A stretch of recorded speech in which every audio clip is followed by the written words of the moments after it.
taking a good look because I miss you all.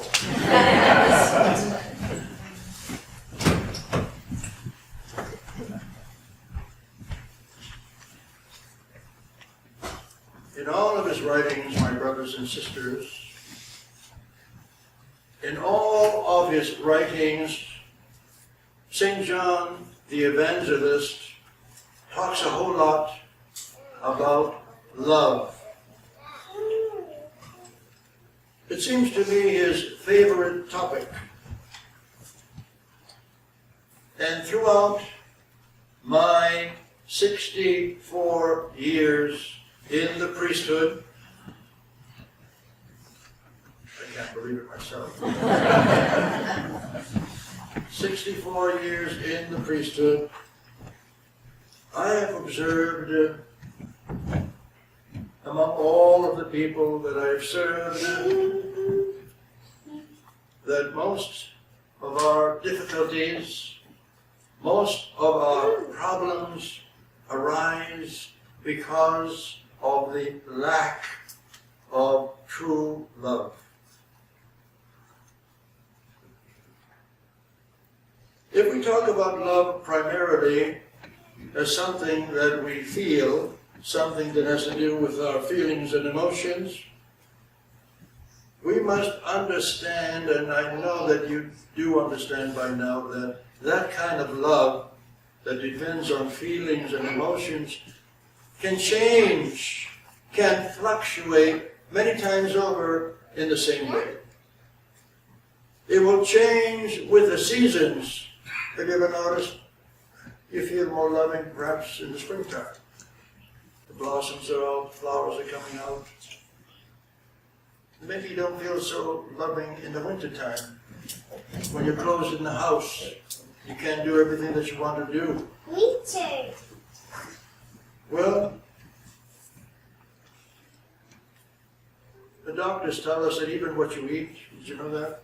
Even what we eat, what we drink, influences how we feel. But you can't trust that kind of a love, can you? The kind of love that fluctuates, changes with the moon, changes with the seasons. You can't afford to base your life on that kind of love. However,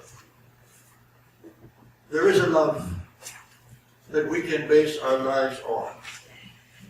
There is a love that is trustworthy and will be with us from the day we are born and forever.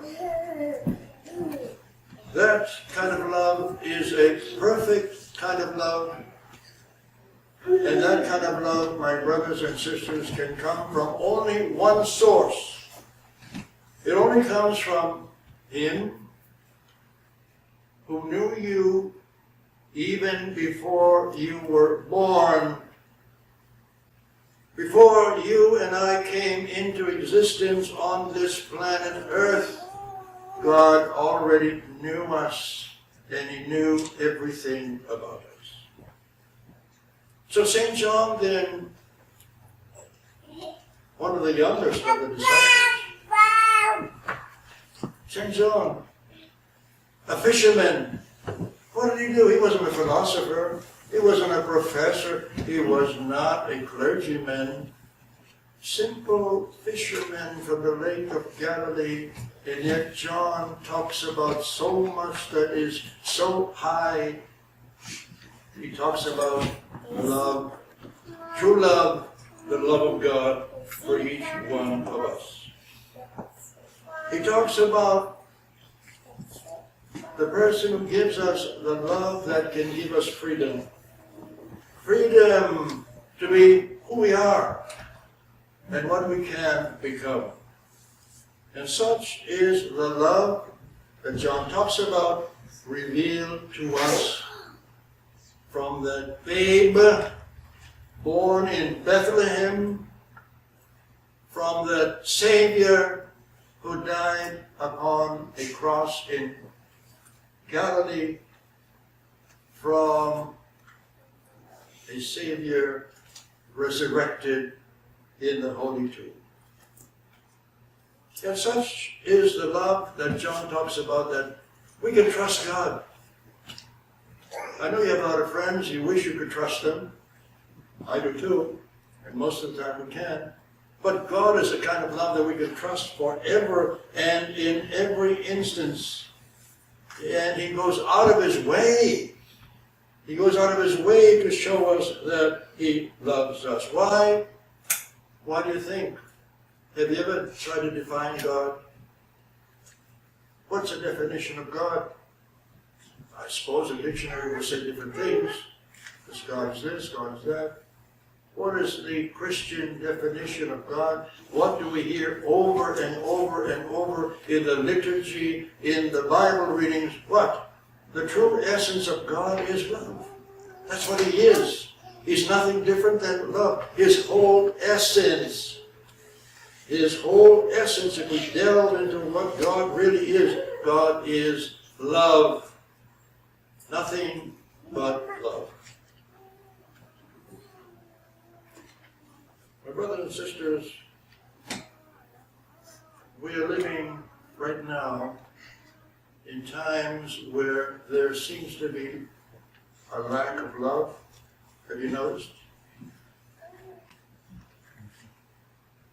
I've been around for 86 years, and I cannot think back to a time in America where there was such a feeling of enmity, hatred, division, all over our country. And yet Jesus said, by this sign will people know that you are my disciples. He said, if you have love for one another. Well, wait a minute now, what's going on here? We have millions and millions of Christians in America. And millions of them are even Orthodox Christians in America. So what's going on? If Jesus said that we are to love one another, that's the whole sign that we follow Him. What's happening in this century? What's happening right now, 2019, all over America?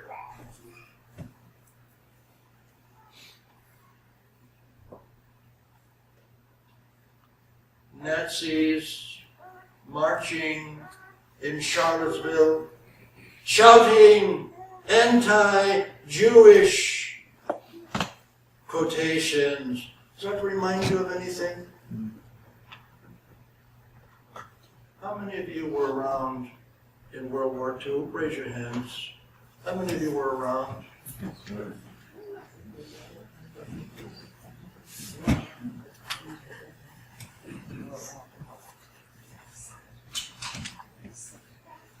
Marching through the streets of Berlin, Strasbourg, so many cities in Germany and Europe, shouting, hate the Jews. And after we yell, hate the Jews enough, bring them to the furnaces and burn them. Hatred. You know what? Many of those people were Christians. Can you believe that? Many of those people were Christians, leading other human beings into the furnaces to burn them. How many? At least 6 million. At least. Probably more. But you know what? Another 6 million Christians, Gentiles, also were put into those furnaces. Did you know that? Did you know how many Orthodox bishops, priests, deacons, monks, nuns, Orthodox faithful from Russia and from Greece and from other countries also went into those furnaces? Another 6 million at least. And how many were killed during the war? millions and millions of people because someone said, forget love. I'm telling you, hatred. Get the Jews. And once we get the Jews, we're going to get the Polish.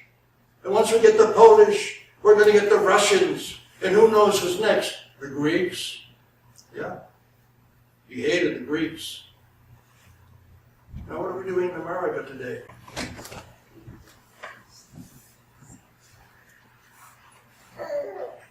Charlottesville, singing Nazi anthems. A high school classroom in California the other day, did you see that? Our own American kids marching around the classroom as the teacher applauds them, singing Nazi battle songs. What the heck is going on here? Am I dreaming? Is this really happening? My brother Larry, at the age of 15, joined the Merchant Marine, and he was dodging Nazi submarines in the Atlantic. My other brother Archie was in a submarine in the Pacific, putting his life on the line so that we could continue as Americans believing in all the ideals of love and justice for everybody. Effie's brother Ernie just got out of high school. He was 18 years old. Where do you think he landed up? On the bloody shores of Normandy. You ever hear the word? My brothers, what are we going to do about this? What are we going to do about this? What can we do? We can continue to stand up for what we believe as Christians. As Christians, we are taught to love everybody. My God, Jesus even went a step further, didn't he? You can't believe it. Jesus said, hey, I want you to love even your enemies. Almost an impossible task. But what did he do from the cross? As he was dying, forgive them, he said, for they know not what they do. So those kids marching around in the classroom in California, and those adult men and women in Charlottesville and other parts of the country shouting Nazi slogans, Christ says, forgive them. But don't just forgive them, love them and show them that there is a better way to live than hatred and bigotry and racism. We're all the same. I hope I'm not insulting anybody. We're all the same. If you and I were surgeons in an operating suite, and we had a white man on that table and a black man on that table, and we opened them up, what do you think we would find? The same, exactly the same. The only difference is the color of the skin. Other than that, everything is the same. Jesus called us to love. That's the only salvation that we have. And now in 2019, when we have this resurgence of hatred, even in the good old United States of America, we've got to counteract that as Christians, as Orthodox Christians, with our love, with our example, not by hating back, no, but by loving and forgiving, by praying for them, and by willing to stand up for what we believe as Orthodox Christians and as Americans, part of this great country. I'd like to close with a quotation.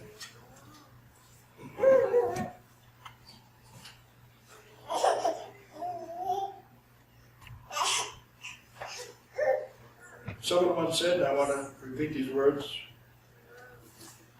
love is the greatest thing that God can give us.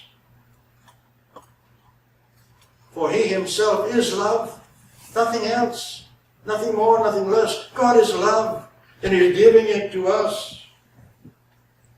And it is the greatest thing that we can give to God and to our fellow human beings.